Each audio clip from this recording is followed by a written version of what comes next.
Hello friends, my name is Deepika and welcome back to my YouTube channel. Last vlog में मैंने आपको बताया था कि मैं आ रही हूँ बनारस और अभी मैं जा रही हूँ काशी विश्वनाथ मंदिर के दर्शन करने के लिए। हम सुबह के 6 बजे तक पहुँच गए थे गंगा घाट में और देखो कितना सुंदर लग रहा है सब कुछ। सुबह सुबह चिड़िया की चहचहाट सुन के तो एकदम आनंद ही आ गया था और सब कुछ सच बोलूं पूरा घाट ही बहुत सुंदर लग रहा था और सभी के सब जितने भी लोग थे सब दर्शन करने के लिए आए हुए थे। देखो आपको भीड़ दिख ही रही होगी। और आज तो हम इतनी जल्दी आ गए सुबह दर्शन करने के लिए कि तैयार होने का टाइम तक नहीं मिला, बस ऐसे ही रेडी होके आगे में। और हम सब बोट में बैठ गए थे। वैसे जो बोट है ना काफी बड़ी थी, इसमें 100-150 लोग आराम से बैठ जाते हैं और इस बोटिंग का पर पर्सन प्राइस है 200 रुपीज। आपको ये ज्यादा लग रहा होगा बट ये एकदम वर्थ इट है, क्योंकि अब इसके आगे का जितना भी सफर हम तय करेंगे वो सब बोट से करेंगे। जितने भी हम घाट जाएंगे वो सब बोट से जाएंगे, इसलिए इस बोट का पर पर्सन प्राइस है 200 रुपीज। गाय घाट से हमारा सफर शुरू हो गया था। अब हम जा रहे हैं काशी विश्वनाथ के दर्शन करने के लिए।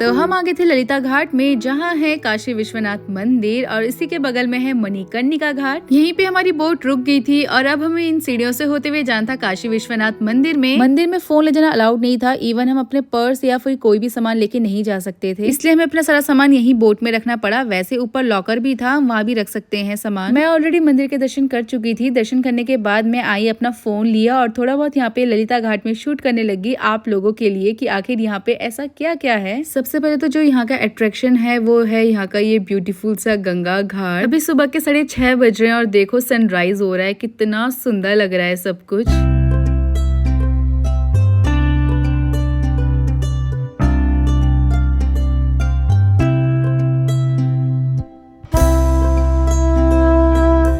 और दूसरा जो यहाँ की खूबसूरती है वो है यहाँ की पुरानी इमारतें। देखो कितना सुंदर लग रहा है सब कुछ। सीढ़ियों से चढ़ते हुए मैं जाने लगी थी मंदिर की ओर, जो कि है काशी विश्वनाथ। मंदिर में बहुत ज्यादा सिक्योरिटी है, जिसके कारण वहाँ पे फोन ले जाना बिल्कुल भी अलाउड नहीं है। ऊपर से वहाँ पे 3-4 बार चेकिंग होती है, तब जाके हमें मंदिर में अंदर दर्शन करने के लिए मिलता है। वैसे यहाँ पे काफी सारी सीढ़ियां हैं चढ़ने के लिए और ऊपर से बहुत ही सुंदर ये गंगा घाट का व्यू दिखता है। मैं अभी अंदर आ गई हूँ मंदिर के, जहाँ से एंट्री होती है, तो यहीं से हम अंदर के लिए जाते हैं। आपको दिख ही रहा होगा कितनी बड़ी बड़ी यहाँ पे दीवारें हैं। इवन हमें दर्शन करने के लिए अंदर भी काफी चलना पड़ता है। ये सब यहाँ की सिक्योरिटी के लिए है। डिस्टेंस तो आपको यहाँ पे दिख ही रहा होगा कितना दूर है और अंदर जाके हमें पहले ये दिखती हैं ये छोटी छोटी मंदिरें। और साथ ही में अगर आपको कुछ खाना है तो अंदर ये शॉप्स भी हैं जो कि काफी एक्सपेंसिव है। इफ यू वांट तो आप यहाँ से खा सकते हैं। यहाँ से फर्स्ट चेकिंग शुरू होने लग जाती है। यहाँ पे आपको पुलिस दिख रही होगी। यहाँ पे ना पुलिस के अलावा और भी फोर्सेस थी, Indian army, NSG commando, even black ops भी थे। मतलब काफी सारी फोर्सेस थी। ऊपर से यहाँ पे बॉडी गार्ड्स तक थे, तो काफी हाई सिक्योरिटी थी यहाँ पे। और फोन तो बिल्कुल अलाउड था ही नहीं। हम जब गए थे तो वहाँ पे एक औरत ना प्रसाद के नीचे छुपा के लाई थी फोन, और वहीं पे ना वहाँ पे जो वुमेन पुलिस थी उन लोगों ने उसे हटा दिया। वैसे बनारस में फॉरेनर्स भी बहुत ज्यादा आ रखे थे घूमने के लिए और वो बहुत ज्यादा इंजॉय कर रहे थे।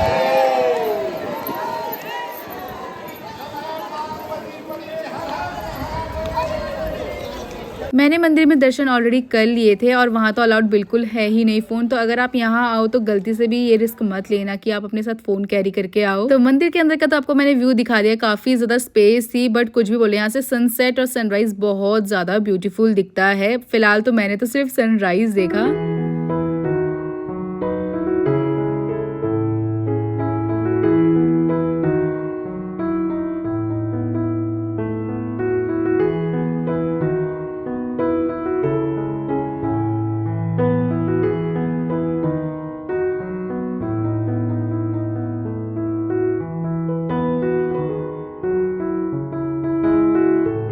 ललिता घाट के जस्ट बगल में ही लेफ्ट हैंड साइड में है ये मणिकर्णिका घाट, जो कि हमारे भारत का सबसे बड़ा शमशान घाट है। वैसे वहाँ पे काफी लाशों को अग्नि दी जा रही थी, बट वहाँ पे कवर कर रखा था तो इसलिए कुछ भी प्रॉपर नहीं दिखाई दे रहा था। ललिता घाट वैसे दिखने में तो बहुत ज्यादा सुंदर है। भीड़ भले यहाँ पे ज्यादा है बट शांति बहुत है, क्योंकि यहाँ की वाइब भी इतनी प्यारी है। हम सब बोट में बैठ गए थे और अब हम इसी बोट में सभी घाटों को देखेंगे, क्योंकि बनारस में बहुत सारे घाट है और गंगा नदी भी काफी बड़ी और फैली हुई है। तो हम गंगा नदी के भी चारों किनारे मारे जाएंगे। यहाँ पे मम्मी और आंटी लोग भी कीर्तन भजन करने लग गए थे और काफी आनंद आ रहा था क्योंकि यार बोर्ड भी चल रही थी, ऊपर से कीर्तन भजन हो रहा था और बाद में इन लोगों ने गढ़वाली गाने भी लगाए।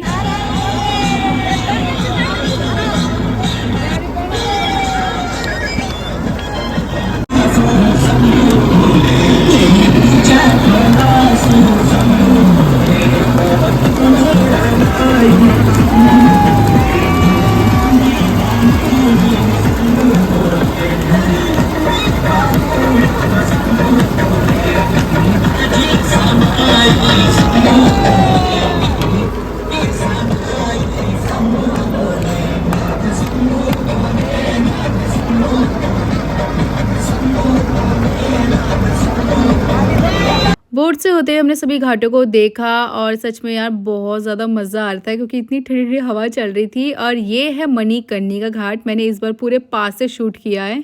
यहाँ पे इतनी सारी लकड़ियाँ थी, बहुत सारी, और दूसरे साइड में ना सारी बॉडीज़ को जलाया जा रहा था। बॉडी जहाँ जलती है ना वहाँ पे उनने टीन से कवर कर रखा था।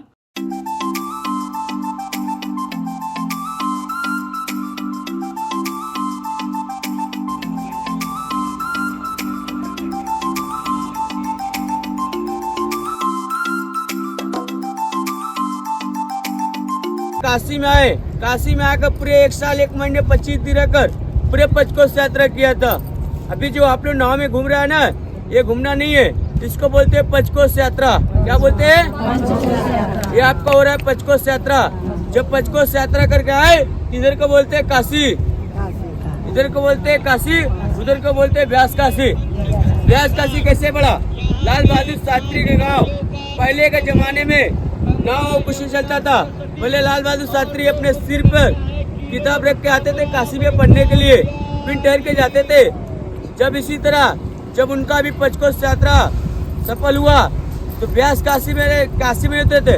व्यास काशी में तो जानकी माता मालूम है केवट को क्या दिया था? अंगूठी दिया था सोने का। इस तरह मैं जैसे मैं केवट हूँ, नाव चलाने वाला।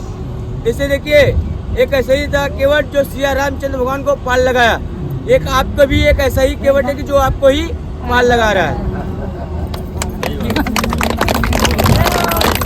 यहाँ पे भैया ने भी बहुत ही अच्छे तरीके से समझाया और भैया ने बोला जो हम ये घूम रहे हैं इसे घूमना नहीं बोलते हैं, इसे पंचकोश यात्रा बोलते हैं। और अब हम जा रहे हैं ब्रिज की तरफ और ये ब्रिज ना बहुत ज्यादा बड़ा है। इस ब्रिज में ना ऊपर गाड़ियां चलती है और नीचे चलती है ट्रेन। अगर आपने इस ब्रिज को ढंग से देखा होगा तो आपको यहाँ पे ट्रेन भी चलती हुई दिखाई दे रही होगी। और देखो कितना सुंदर लग रहा है, यहाँ से सब कुछ इतना प्यारा लग रहा था ना सामने से दिखने में। और ये ना गंगा नदी ही है जो की बहुत ज्यादा फैली हुई है यहाँ बनारस में।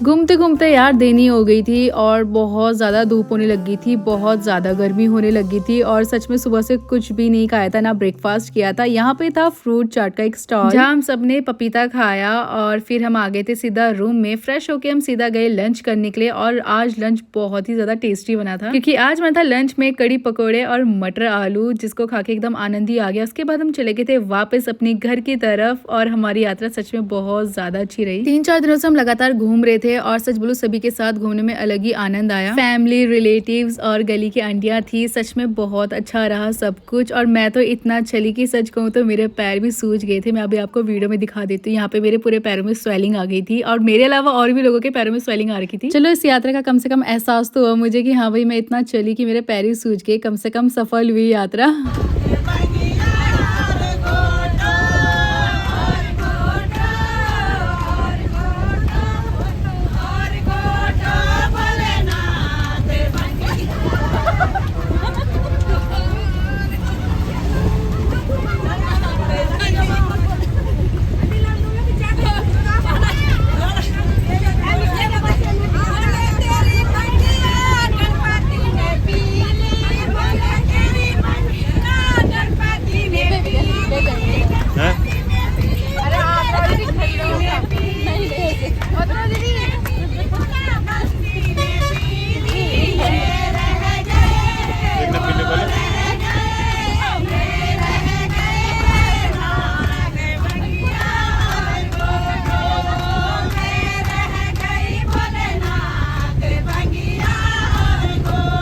घर वापस जाते वक्त भी एकदम मस्त मजा ही आ गया था। यहाँ पे आंटी लोग भजन भी गा रहे थे, डांस भी कर रहे थे और ऊपर से यार लुढ़कते घुड़ते हुए बस में जा रहे थे। बस क्या ही बोले, बहुत अलग ही एक्सपीरियंस था। सो मेरी ट्रिप का ये लास्ट व्लॉग था जो आज यहीं खत्म होता है और मेरे अयोध्या के व्लॉग को देखना ना भूले। सो अगर आपको मेरा व्लॉग अच्छा लगा होगा तो लाइक शेयर सब्सक्राइब जरूर करना। मिलते हैं नेक्स्ट व्लॉग में।